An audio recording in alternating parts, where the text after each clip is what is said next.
مدینے کا امن ایک بوڑھے یہودی کے اشارے پر جنگ میں بدلنے والا تھا۔ اسلام نے دو دشمن قبیلوں کو بھائی بنا دیا، لیکن ایک ساز شکار تھا جو انہیں پھر تلواروں کے سامنے کھڑا کرنا چاہتا تھا۔ آخر وہ کون تھا اور نبی کریم صلی اللہ علیہ وسلم نے کیسے فتنے کو بجھا دیا؟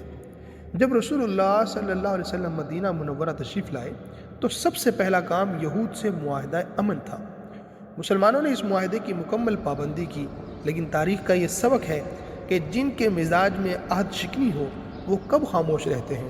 یہود نے جلد ہی اپنا اصلی چہرہ دکھا دیا۔ جھوٹا پروپیگنڈا، دلوں میں نفرت اور مسلمانوں کو آپس میں لڑانے کی کوشش۔ ایک دن صحابہ رضی اللہ عنہ اجمعین کی مجلس سجی تھی۔ اوس اور خزرج جو کل تک دشمن تھے آج بھائیوں کی طرح بیٹھے تھے، لیکن ایک بوڑھا یہودی شاش بن قیس یہ اتحاد برداشت نہ کر سکا۔ اس نے ایک نوجوان کو بھیجا کہ پرانی جنگوں کے قصے سنائے اور جاہلیت کی آگ دوبارہ بھڑکائے۔ چنانچہ مجلس میں بات بڑھی، آوازیں بلند ہوئیں اور بات تلوار تک پہنچ گئی۔ ہررا میں جنگ کا اعلان ہو گیا، مگر نبی کریم صلی اللہ علیہ وسلم فوراً پہنچے اور فرمایا، کیا میرے جیتے جی جاہلیت کی پکار جبکہ اللہ نے تمہیں اسلام کی نعمت دے دی ہے؟ یہ سنتے ہی صحابہ رضی اللہ عنہ اجمعین لرز گئے، آنکھوں سے آنسو بہنے لگے اور گلے مل کر فتنے کو دفن کر دیا۔ یہود کی ایک سازش ناکام ہو گئی، مگر یہود چین سے بیٹھنے والے نہ تھے۔ صبح مسلمان بنتے، شام کو پھر کافر ہو جاتے تاکہ لوگوں کو شک میں ڈالیں۔ کسی مسلمان کو کاروبار میں نقصان پہنچاتے، کسی کو قرض میں جکڑتے اور کہتے تم تو اب ہمارے نہیں رہے۔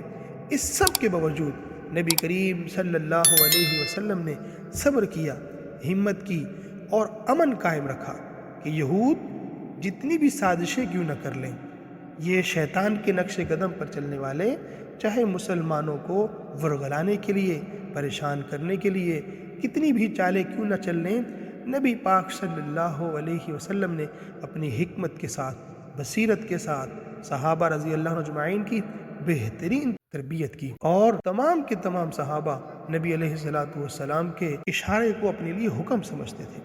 تو ان تمام کی تمام تکالیف کو جو یہود کی طرف سے، مشرکین کی طرف سے، دائیں بائیں دیگر دوسرے دشمنوں کی طرف سے جنہوں نے مسلمانوں کو گھیرا ہوا تھا، نبی علیہ الصلوۃ والسلام اور صحابہ کو گھیرا ہوا تھا، آپ صلی اللہ علیہ وسلم نے صبر کیا، ہمت کی اور پھر بھی امن قائم رکھا۔ یہ تھا نبی کریم صلی اللہ علیہ وسلم کا حلم اور دشمنوں کی چالوں پر خاموش فتح۔